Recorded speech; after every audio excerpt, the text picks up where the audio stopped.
ಎಲ್ಲರಿಗೂ ನಮಸ್ಕಾರ. ಇನ್ನೂ ಯಾರು ನನ್ನ ಚಾನಲ್ ಸಬ್ಸ್ಕ್ರೈಬ್ ಆಗಿಲ್ಲ, ಬೇಗ ಸಬ್ಸ್ಕ್ರೈಬ್ ಆಗಿ ಹಾಗೆ ಪಕ್ಕದಲ್ಲಿರೋ ಆಲ್ ಬೆಲ್ ನೋಟಿಫಿಕೇಷನ್ನ ಕ್ಲಿಕ್ ಮಾಡಿ. ಇವತ್ತಿನ ವಿಡಿಯೋ ಶುರು ಮಾಡೋಣ ಬನ್ನಿ. ಇವತ್ತಿನ ವಿಡಿಯೋದಲ್ಲಿ ಒಂದು ಸ್ಪೆಷಲ್ ಡಿಶ್ನ ಹೇಳ್ಕೊಡ್ತಾ ಇದ್ದೀನಿ. ಒಂದು ಸ್ಪೆಷಲ್ ರೆಸಿಪಿನ ನಾನು ಈ ಗೆಣಸಿನಲ್ಲಿ ಪರೋಟ ಮಾಡ್ತಾ ಇದ್ದೀನಿ. ಹೇಗೆ ಮಾಡೋದು ಅಂತ ನೋಡೋಣ ಬನ್ನಿ. ನಾನು ಒಂದು ಪಾತ್ರೆಗೆ ಗೆಣಸೆಲ್ಲ ಹಾಕಿ ಅದನ್ನು ಚೆನ್ನಾಗಿ ಬೇಯಿಸ್ಕೊತಾ ಇದ್ದೀನಿ ಮೊದಲು.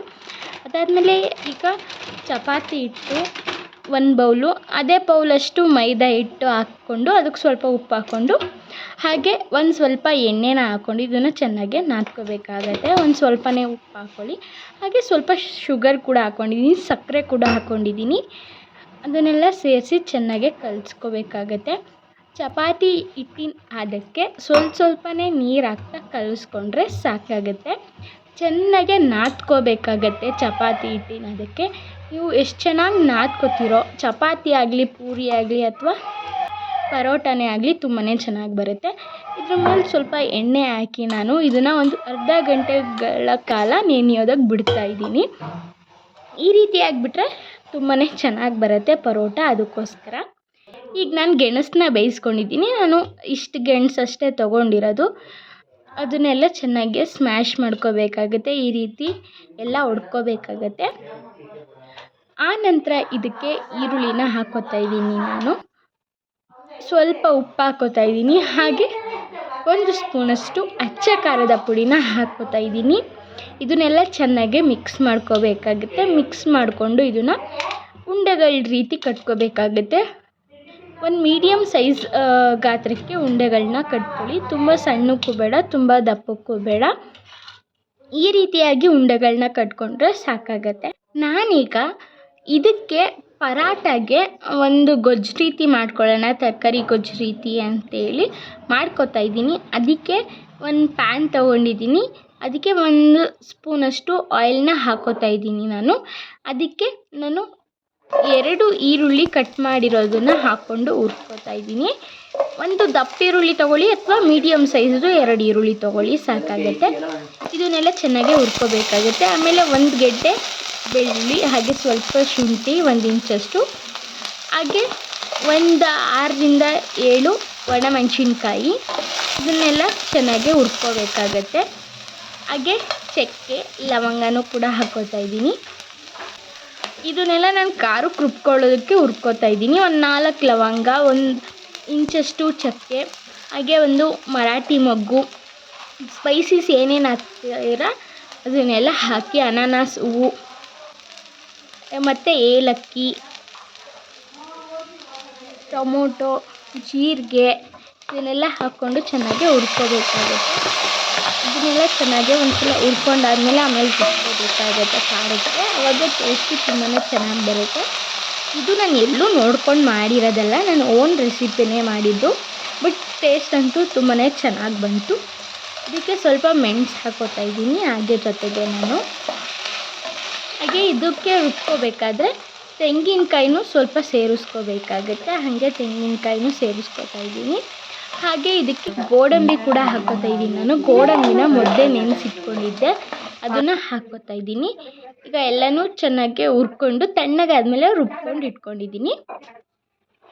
ಈಗ ನಾನು ಅದೇ ಪ್ಯಾನ್ಗೆ ಒಂದು 4ರಿಂದ 5 ಸ್ಪೂನಷ್ಟು ಎಣ್ಣೆ ಹಾಕಿ, ಈರುಳ್ಳಿ ಹಾಕಿ, ನನಗೆ ಯಾವ್ಯಾವ ತರಕಾರಿ ಬೇಕೋ ಅದನ್ನೆಲ್ಲ ಹಾಕ್ಕೋತಾ ಇದ್ದೀನಿ. ನಿಮಗೆ ಯಾವ್ದು ಬೇಕೋ ಅದನ್ನು ಹಾಕ್ಕೊಳ್ಳಿ. ನಾನಿಲ್ಲಿ ಆಲೂಗೆಡ್ಡೆ, ಬೀನಿಸು, ಎಲೆಕೋಸು, ಗೆಡ್ಡೆಕೋಸು ಅಂದರೆ ನವಿಲುಕೋಸು ಇದನ್ನೆಲ್ಲ ಹಾಕ್ಕೋತಾ ಇದ್ದೀನಿ. ಇನ್ನು ನನ್ನ ಹತ್ರ ಇಷ್ಟೇ ತರಕಾರಿ ಇದ್ದಿದ್ದು ಮನೇಲಿ, ಹಾಗಾಗಿ ಎಷ್ಟು ತರಕಾರಿ ಇದೆಯೋ ಅದರಲ್ಲೇ ಮಾಡೋಣ ಚೆನ್ನಾಗಿ ಅಂತೇಳಿ ಮಾಡ್ತಾಯಿದ್ದೀನಿ. ನಿಮಗೆ ಬೇರೆ ತರಕಾರಿಗಳು ಹಾಕ್ಕೋಬೇಕನ್ನಿಸಿದ್ರೆ ಹಾಕ್ಕೊಳ್ಳಿ. ನಾನು ಇದಕ್ಕೆ ಸೋಯಾಬೀನ್ ಕೂಡ ಆ್ಯಡ್ ಮಾಡ್ಕೋತಾ ಇದ್ದೀನಿ. ನಾನು ಆಗಲೇ ಸೋಯಾಬೀನ್ ನೆನೆಸಿಟ್ಕೊಂಡು ಸಣ್ಣದಾಗಿ ಅದನ್ನು ರುಬ್ಕೊಂಡಿದ್ದೀನಿ. ನೆನೆಸಿಟ್ಟಿರೋ ಸೋಯಾಬೀನ್ನ ಮೊದಲು ನಾನು ತರಕಾರಿನ ಒಂದು 10 ನಿಮಿಷಗಳ ಕಾಲ ಚೆನ್ನಾಗೇ ಬೇಯಿಸ್ಕೊಂಡಿದ್ದೀನಿ. ಅದಾದಮೇಲೆ ಸೋಯಾಬೀನ್ನ ಮಿಕ್ಸಿ ಜಾರ್ಗೆ ಹಾಕಿ ಈ ರೀತಿಯಾಗಿ ತರ್ತರಿಯಾಗಿ ಮಾಡಿಕೊಂಡು ಹಾಕ್ಕೋತಾ ಇದ್ದೀನಿ. ಹಾಗೆ ಉಂಡೆ ಹಾಕ್ತಾಯಿಲ್ಲ. ಉಂಡೆ ಹಾಕಿದ್ರೆ ಅಷ್ಟು ಚೆನ್ನಾಗಿರಲ್ಲ ಅಂತ ಹೇಳ್ಬಿಟ್ಟು ನಾನು ಈ ರೀತಿ ಹಾಕ್ತಾಯಿದ್ದೀನಿ. ಇದನ್ನು ಹಾಕಿ ಚೆನ್ನಾಗೇ ಬೇಯಿಸ್ಕೋಬೇಕಾಗತ್ತೆ. ಇದನ್ನು ಹಾಕಾದ್ಮೇಲೆ ಒಂದು 5 ನಿಮಿಷಗಳ ಕಾಲ ಬೇಯಿಸ್ಕೊಂಡಾದಮೇಲೆ ನಾವು ಆಗಲೇ ರುಬ್ಕೊಂಡಿರೋ ಖಾರನ ಹಾಕ್ಕೋತಾ ಇದ್ದೀನಿ. ಇದನ್ನೆಲ್ಲ ಹಾಕ್ಕೊಂಡು ಚೆನ್ನಾಗಿ ನಾವು ಉಟ್ಕೋಬೇಕಾಗುತ್ತೆ ಅದ್ರ ಜೊತೆ. ಅದಾದಮೇಲೆ ನೀರು ಹೆಚ್ಚಿಸ್ಕೋಬೇಕಾಗತ್ತೆ. ಇದನ್ನೆಲ್ಲ ಚೆನ್ನಾಗಿ ತರಕಾರಿ ಜೊತೆಗೆ ಈ ಮಸಾಲೆನ ಹೊಂದಿಸ್ಕೋಬೇಕಾಗತ್ತೆ. ಟೇಸ್ಟ್ ತುಂಬಾ ಚೆನ್ನಾಗಿರುತ್ತೆ. ನೀವು ಒಂದು ಸಲ ಟ್ರೈ ಮಾಡಿ ನೋಡಿ. ನಾನು ಮಾಡಿದ್ದು ಕೂಡ ತುಂಬಾ ಚೆನ್ನಾಗಿ ಬಂದಿತ್ತು, ಅದಕ್ಕೋಸ್ಕರ ಹೇಳ್ತಾ ಇದ್ದೀನಿ. ನೀವೇನಾದರೂ ಇದೇ ಪರೋಟಾಗೆ ಅಂತಲ್ಲ, ಬೇರೆ ಪರೋಟಾಗೂ ಮಾಡ್ಕೊಂಡು ತಿನ್ಬೋದು, ಆ ರೀತಿ ಚೆನ್ನಾಗಿದೆ.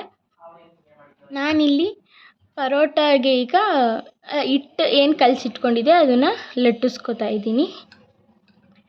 ಹೀಗೆ ಲಟ್ಟಿಸ್ಕೊಂಡು ಇದ್ರ ಮಧ್ಯೆ ನಾವು ಆವಾಗಲೇ ಗೆಣಸಿನಲ್ಲಿ ಮಾಡ್ಕೊಂಡಿದ್ವಲ್ಲ ಅದನ್ನು ಹಾಕ್ಕೊತಾ ಇದ್ದೀನಿ. ಇದನ್ನೆಲ್ಲ ಚೆನ್ನಾಗಿ ಕವರ್ ಮಾಡ್ಕೋಬೇಕಾಗತ್ತೆ. ಯಾವ ಕಡೆಯೂ ಗಾಳಿ ಆಡದೇ ಇರೋ ರೀತಿ ಚೆನ್ನಾಗಿ ಕವರ್ ಮಾಡಿಕೊಂಡ್ರೆ ಚೆನ್ನಾಗಿ ಬರುತ್ತೆ ಪರೋಟ ಉಬ್ಬಿ.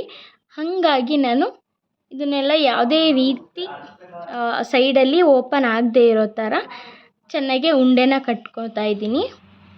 ಈಗ ಇದನ್ನು ನೀವು ತುಂಬ ತೆಳ್ಳಗೂ ಬೇಡ, ಹಾಗೆ ತುಂಬ ಮಂದಕ್ಕೆ ಬೇಡ, ಒಂದು ಮೀಡಿಯಮ್ ಲೆವೆಲ್ಗೆ ಇದನ್ನು ನೀವು ಲಟ್ಟಿಸ್ಕೋಬೇಕಾಗತ್ತೆ.